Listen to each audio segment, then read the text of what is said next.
Atualmente, nós vivenciamos o sancionamento do novo Código de Processo Civil pela presidente Dilma Rousseff. Qual a importância de se estudar o processo civil?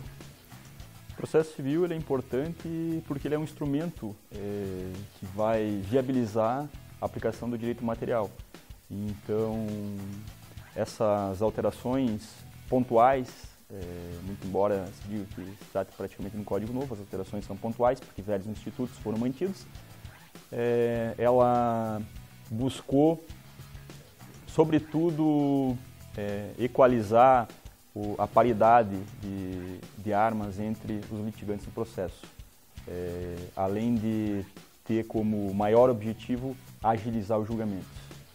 Você pode nos especificar algumas alterações? Vamos colocar então, já que praticamente é uma reescritura, né, de uma maneira mais sintética, enfim, otimizou alguns institutos, uniu alguns procedimentos, tirou aquela divisão clássica de livros, né, tratando tudo de uma forma sequencial agora o processo, mas alguma alteração inovadora, no teu ponto de vista?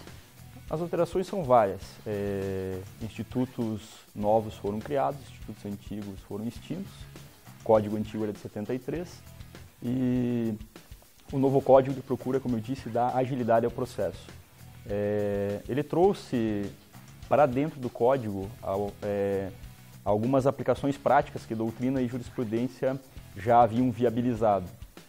Nós podemos destacar do início, então, os procedimentos divididos em sumário, ordinário, sumaríssimo, no código hoje só existe um, que é o procedimento comum, processo de conhecimento e cumprimento de sentença, chamado procedimento comum.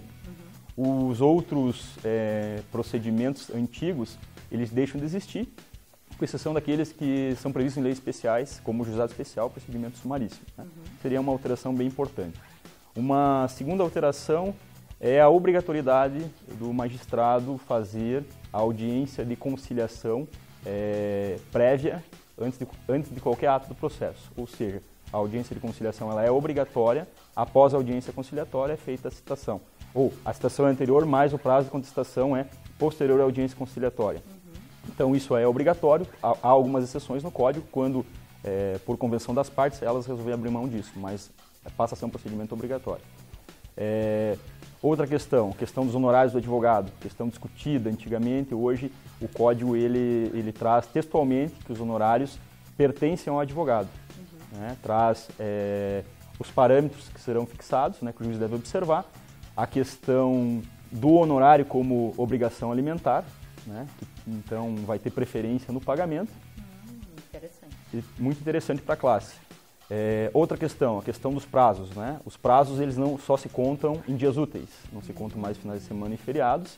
E ainda a questão da suspensão dos prazos, que já era uma convenção feita pelos tribunais superiores, pelos tribunais de justiça, mas hoje o código nos diz que os prazos ficam suspensos do dia 20 de dezembro a 20 de janeiro.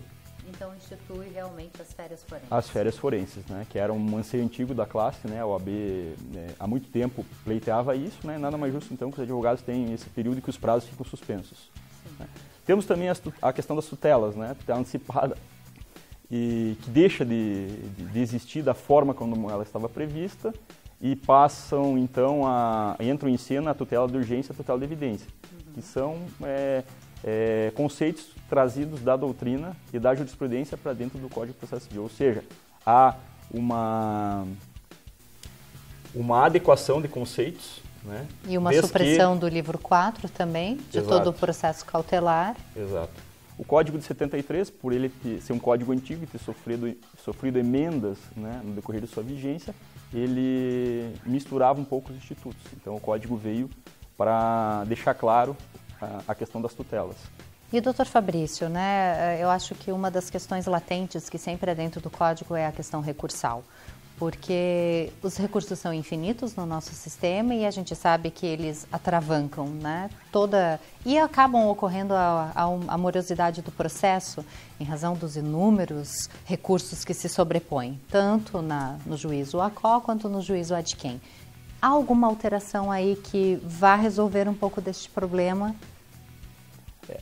Na questão dos recursos, o Código ele acaba com os embargos infringentes em segundo grau, e ele unifica prazos. Né? Hoje, atualmente, pelo Código 73, os prazos são diversos.